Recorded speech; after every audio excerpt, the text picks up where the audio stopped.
télé, toute la maison y est passée. Le paiement du crédit, on l'oublie. Dans un van aménagé, l'instant c'est l'éternité. On roule au présent vers la... Ah, Frédéric Livens, un nom qui résonne presque aussi fort que les carillons de Bruges. C'est en 1999 que tu fais tes premiers pas dans le monde littéraire, caché sous un pseudonyme mystérieux. Mais dès ce moment-là, la machine à écrire, ou le clavier, soyons modernes, s'est emballée et tout s'est enchaîné. On peut dire que tu as tracé ta route avec la même détermination qu'un flamand cherchant une bonne frite. Et quelle route! Depuis Simenon et Jean Ray, on n'avait plus vu un écrivain belge aussi prolifique. Oui, j'ai bien dit prolifique, pas forcément talentueux. Mais bon, ça reste un sacré compliment, non? Après tout, publier autant, c'est déjà un exploit en soi.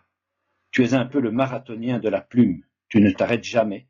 Tu cours, tu publies, et on ne sait pas si c'est pour la gloire ou juste pour la joie de voir ton nom sur la couverture.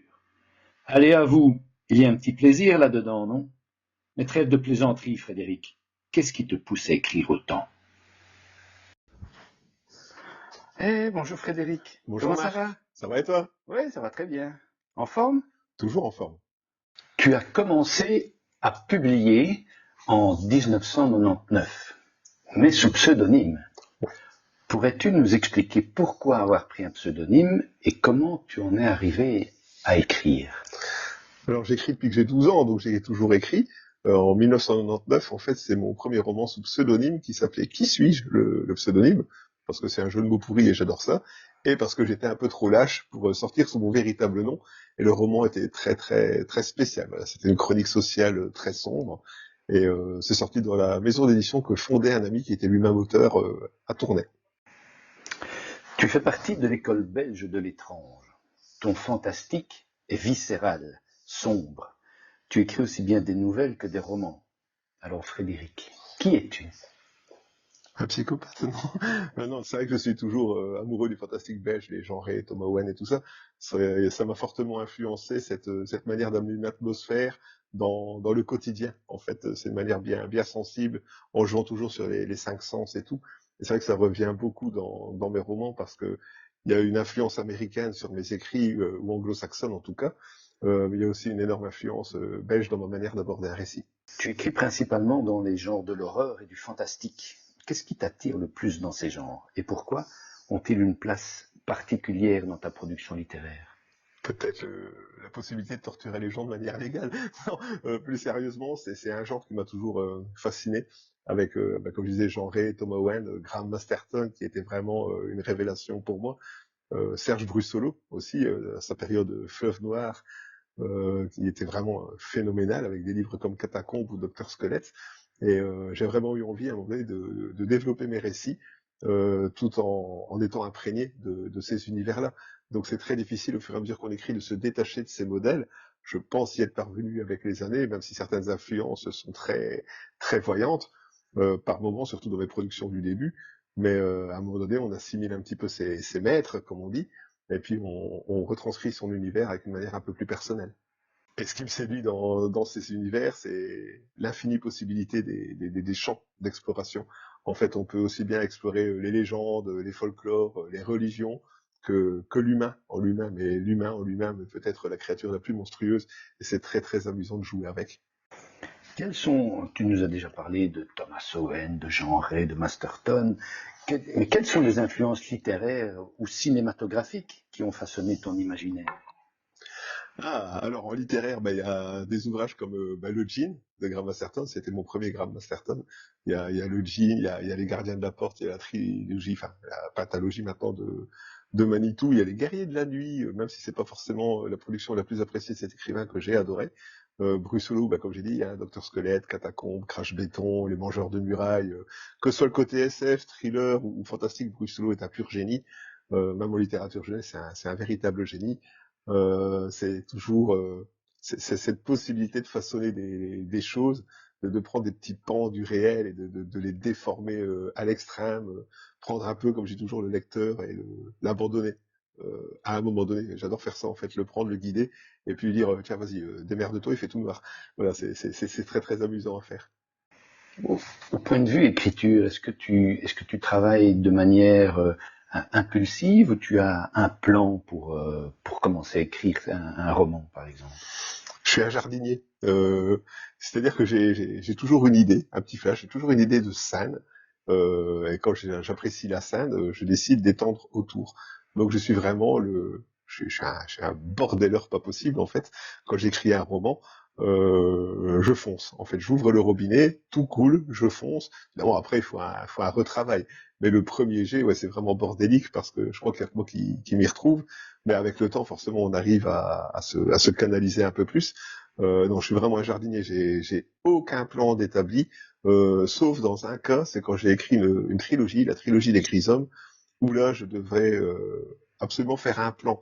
Mais pour bien prouver mon côté bordélique, quand l'éditeur m'a signé les Grisommes à l'époque, j'avais qu'un tome, et il m'a dit, il y en aura combien? Et moi, au hasard, je lui ai répondu 3. C'est juste que je savais pas du tout ce qu'il y allait avoir dans le 2 et dans le 3. Et donc là, j'ai dû un petit peu calmer mon côté jardinier et plus structuré pour éviter les incohérences d'un tome à l'autre. La peur que tu utilises dans tes livres est-elle pour toi un moyen d'explorer des sujets plus profonds? Alors j'ai abordé certains sujets dans d'anciens livres. Dans mon 4e livre, j'avais donc là on était en 2002, j'avais exploré le sujet de l'inceste maternel, qui était très très amusant à écrire, pas le sujet. Hein. L'éditeur l'avait refusé, donc le livre est ressorti dans ce qui était l'auto-édition de l'époque et 10 livres, et maintenant il est dans un fond de tiroir. Je crois que je vais le retravailler tôt ou tard parce que l'idée de base est vraiment bonne. C'est juste qu'avec plus de 20 ans d'écart, je peux l'écrire mieux. J'ai abordé dans un recueil que j'ai fait avec Graham Masterton la thématique du monstre sur le sujet de la pédophilie, qui est un sujet très très difficile pour garder un équilibre. Mais j'y suis bien parvenu parce que tous les retours étaient positifs, même si la nouvelle était très marquante. J'aime bien aller gratouiller. De toute façon, comme je dis toujours, quand on lit la presse, tout ce qui est monstrueux est déjà dedans. Donc le travail de l'auteur après, même s'il retranscrit une horreur ordinaire, c'est de faire jouer l'imagination du lecteur. Et donc c'est déjà arrivé dans Danse de sang notamment, qui vient d'être réédité chez Danse de frappe, d'avoir des lecteurs qui me disent ouais mais là vous avez été trop loin, et en fait le lecteur avait été plus loin que moi je l'avais été dans l'écrit. Son imagination avait pris le pas sur le reste. Selon toi, l'horreur est-elle plus puissante quand elle est subtile et suggérée ou quand elle est explicite et sanglante? Alors, d'abord, je vais rectifier la bêtise que j'ai dit juste avant, vu qu'on m'a soufflé dans l'oreillette que j'avais dit danse de frappe, c'est faute de frappe. Alors moi, j'ai toujours aimé plus l'horreur en subtilité, même si j'ai fait plusieurs romans assez violents. Ce qui est intéressant, en fait, c'est la manière d'amener. Je suis pas un frontal en général. Dans la majorité de mes livres, je suis plus quelqu'un qui va prendre le temps de poser une ambiance, de mettre les personnages dans des situations où le lecteur peut se retrouver. Donc je suis plus dans l'ambiance que dans le frontal. Même s'il y a quelques exceptions comme Danse de sang, Murmure d'ombre, voilà. De temps en temps, il y a des petits passages frontaux dedans, bien sûr, pour marquer le lecteur, placer des cliffhangers, mais je suis plus un écrivain d'ambiance. Peut-être aussi parce que dans le cinéma, j'aime un peu de tout, mais j'avoue que j'ai toujours une préférence pour les ambiances que pour le... Voilà, moi je vais regarder un film comme Hostel, il va me faire ni chaud ni froid. Voilà, je vais vraiment m'emmerder du début à la fin, même si voilà, le film est bien, tout ce qu'on veut, c'est pas le genre de film qui va me faire triper. Par contre, en sanglant, il y a les vieux Lucio Fulci que j'adore. Et là, pour le coup, bah, c'est sanglant, mais il y a aussi l'ambiance qui est là et qui est pesante, qui est lourde, qui enveloppe le spectateur. Donc là, c'est vraiment le mix parfait des deux. C'est peut-être de ça dont je m'inspire. C'est peut-être ce côté cinématographique. Et comment écris-tu? Est-ce que tu as besoin d'une ambiance? Est-ce que tu as besoin d'un lieu? Comment est-ce que tu fais? Est-ce que tu écris plutôt le matin, le soir? Alors, je n'ai absolument aucun moment pour écrire. Je peux écrire de la nuit, le soir, la journée. Je n'ai pas d'endroit non plus. J'ai un endroit bien défini à la maison, j'ai un bureau, mais je peux écrire dans le train, je peux écrire n'importe où. En fait, l'endroit n'est vraiment pas important parce qu'à partir du moment où j'ouvre mon petit cerveau, tout ce qui est autour de moi s'efface. Par contre, ce qui est absolument nécessaire pour moi écrire, c'est de la musique. Voilà. Il me faut du vieux hard rock ou du métal, il me faut vraiment une ambiance sonore tout le temps. parce que c'est stimulant, tout simplement. Par contre, en contradiction avec ça, les corrections, c'est toujours dans le calme. Sinon, je suis incapable de me concentrer. Et le fait d'écouter un bon vieux Judas Priest dans les oreilles ne va pas m'aider à me concentrer sur les répétitions ou les coquilles que je peux faire. Tu as une carrière d'écrivain prolifique dans des genres très codifiés. Comment fais-tu pour renouveler tes récits et surprendre tes lecteurs à chaque nouvelle œuvre? Honnêtement, je me pose même pas la question. Je suis le genre d'auteur qui a une idée, qui l'écrit. Je pars du principe, je sais très bien qu'on peut pas plaire à tout le monde. J'ai la chance d'avoir beaucoup de personnes qui me suivent, donc ça fait plaisir. Mais j'écris avant tout pour raconter l'histoire qui me plaît.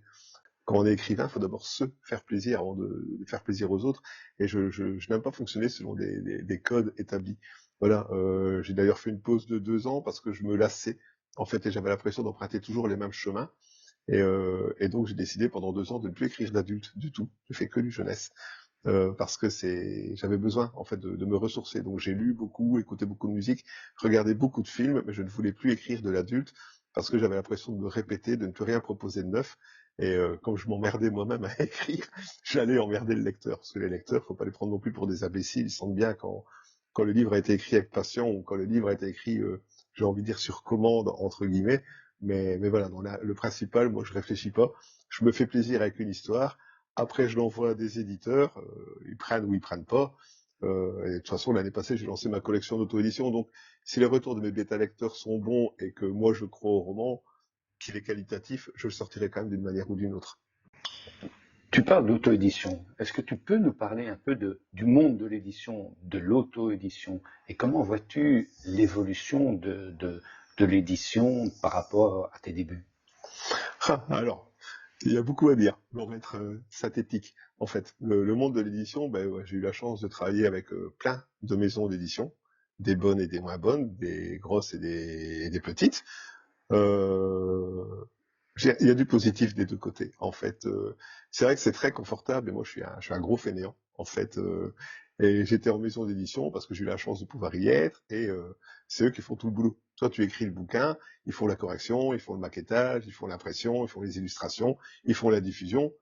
Mais je me suis rendu compte que dans certaines de ces maisons d'édition, je me retrouvais moi à faire tout le travail de promotion, ce qui n'est pas au départ le postulat. Donc, fin 2022, à un moment donné, après donc 25 ans dans l'édition traditionnelle, j'ai eu plusieurs éditeurs qui ont fait faillite en quelques mois de temps.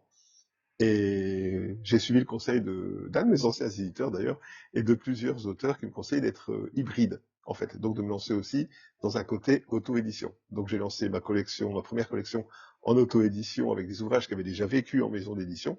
Moi, je vois un milieu totalement hybride parce que depuis, il y a eu le syndrome pendant le Covid où tout le monde s'est mis à écrire. Voilà. C'est beau, c'est bien, c'est super. Tout le monde se met à écrire, mais tout le monde n'est pas écrivain. La différence, elle est là. C'est très difficile de voir un petit peu le futur. L'intelligence artificielle est une très bonne chose. Comme tout nouvel outil, ça fait peur. Mais moi, ça me fascine, en fait. Je ne l'utiliserai jamais pour écrire un bouquin, parce que je vois pas l'intérêt. Puis j'ai pas besoin de ça. En fait, c'est un outil. Voilà, il faut l'utiliser comme un outil et pas pour remplacer l'humain. Sachant très bien que l'intelligence artificielle, ce qui est dangereux, c'est le côté séduisant de tout avoir sans rien faire. Voilà. Taper un prompt n'est pas être créatif. Mais le monde de l'édition, je le vois déjà actuellement trop saturé, tout simplement. C'est quoi être un écrivain? Ah, ça c'est une bonne question. C'est aimer raconter des histoires, c'est être assez réaliste. Il faut être réaliste en fait c'est marrant, c'est un peu un paradoxe parce qu'il faut être réaliste dans un métier où on vend du rêve. Mais il faut être assez réaliste pour savoir, comme je disais tantôt, qu'on plaît pas à tout le monde, qu'on a très peu de chances d'en vivre. Et à partir du moment où on a accepté ces 2 points, on peut franchement pleinement s'épanouir parce que être écrivain, ce qui est le plus enrichissant, c'est d'avoir des retours de lecture, c'est de rencontrer des lecteurs, que les avis soient positifs ou négatifs, s'ils sont construits et dits avec bienveillance, ils sont tous enrichissants. Maintenant, effectivement, il y a bien des abrutis qui vont tirer à boulet rouge histoire de venger un peu leur frustration. C'est l'époque qui veut ça avec les réseaux sociaux.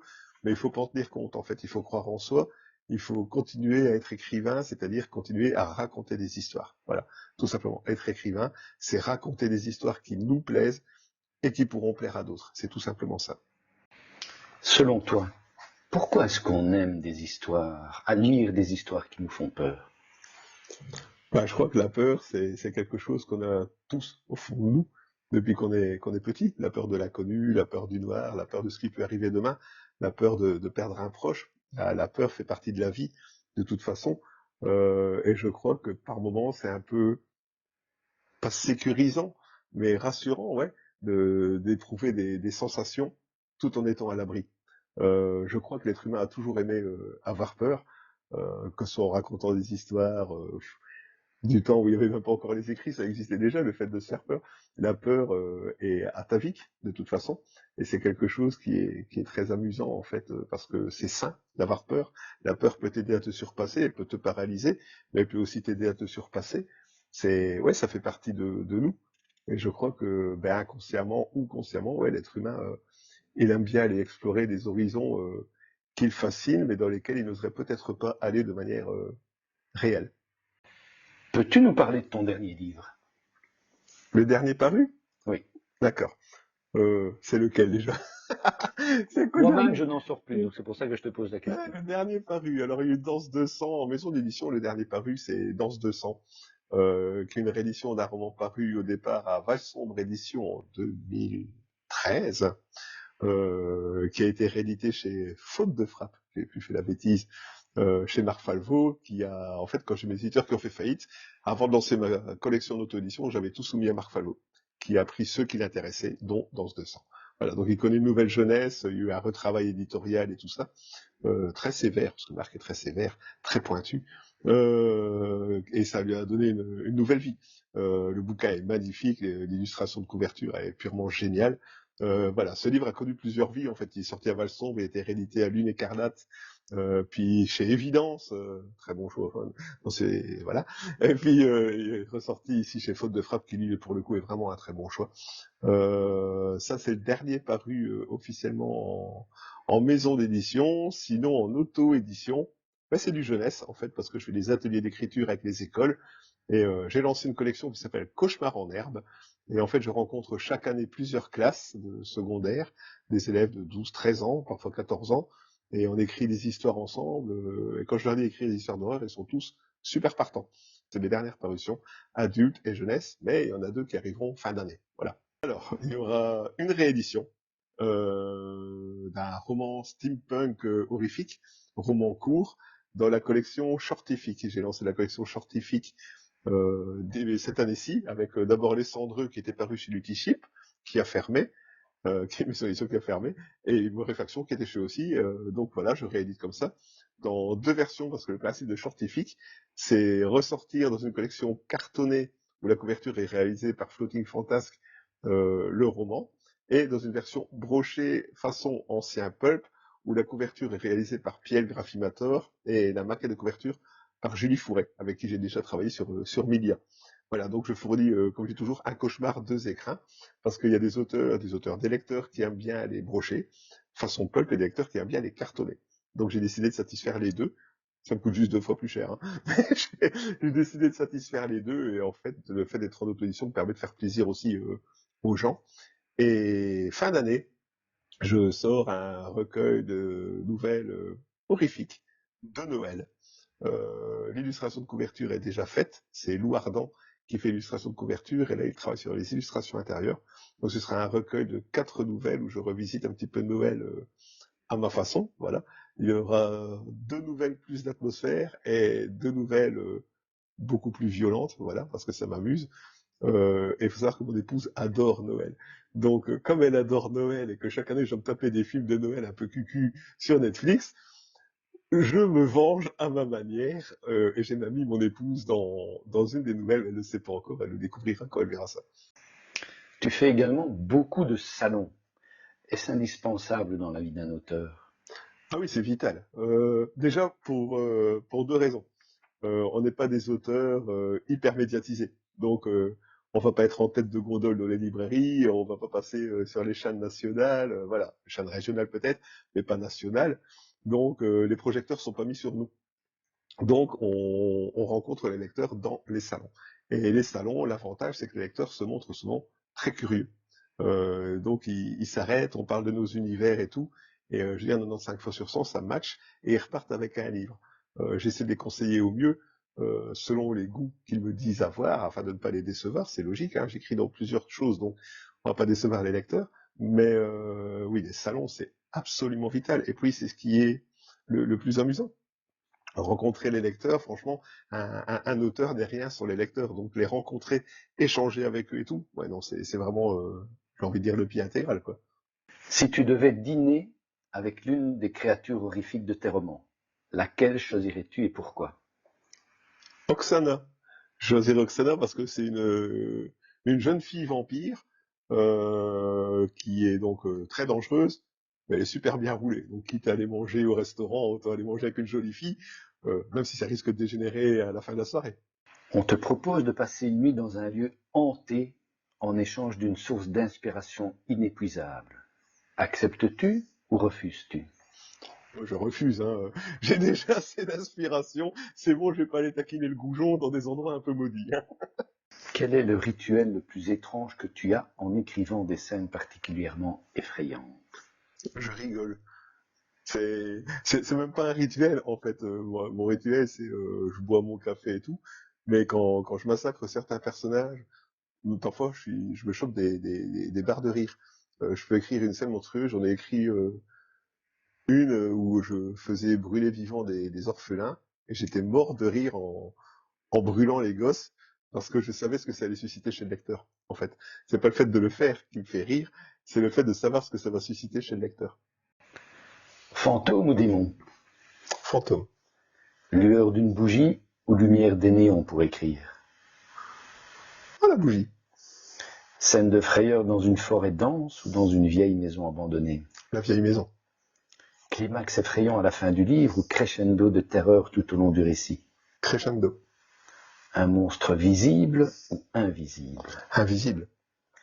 Écrire dans le silence complet ou avec une musique angoissante en fond sonore? À la musique. Un héros qui affronte ses peurs ou un personnage qui se perd dans la folie? Les deux. Écrire une scène d'horreur en pleine nuit ou en plein jour? En pleine nuit. Une histoire d'horreur avec une fin ouverte ou une fin bien définie? Les deux, encore une fois. Inspiration venue d'une légende urbaine ou d'un fait historique méconnu? Les deux, encore une fois. Masterton ou Brussolo? Ah, c'est dégueulasse, ça. Masterton. Frédéric? Santé! On a vendu la télé, toute la maison y est passée, le paiement du crédit on l'oublie. Dans un van aménagé, l'instant c'est l'éternité, on roule au présent vers la vraie vie. On peut se dire on l'a fait, et on n'a pas de regrets. Il ne nous manque plus rien aujourd'hui. Partir, juste prendre l'air, sortir des écrans, des frontières, libre comme l'air. Conduire sur les chemins de terre, s'offrir les montagnes, les déserts, libre comme l'air. Ce soir face à l'océan, on retrouve nos rêves d'enfants et on s'endort sous les étoiles. Si un jour on perd le nord, face à la vie, à la mort, on aura vu les aurores boréales. Le monde nous appartient aujourd'hui. Partir, juste prendre l'air, sortir des écrans, des frontières.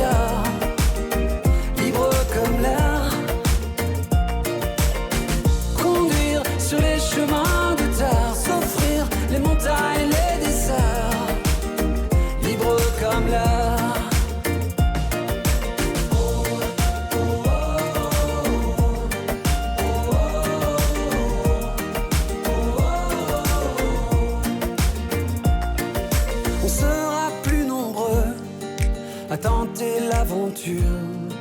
Ça en vaut la peine si rien ne dure.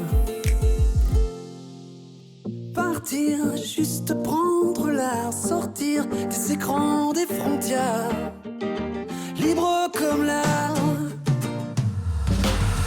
Conduire sur les chemins de terre, s'offrir les montagnes, les déserts, libre comme l'air.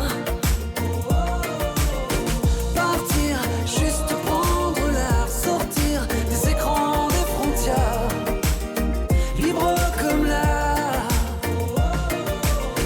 Conduire sur les chemins de terre, s'offrir les montagnes, les déserts, libre comme l'air.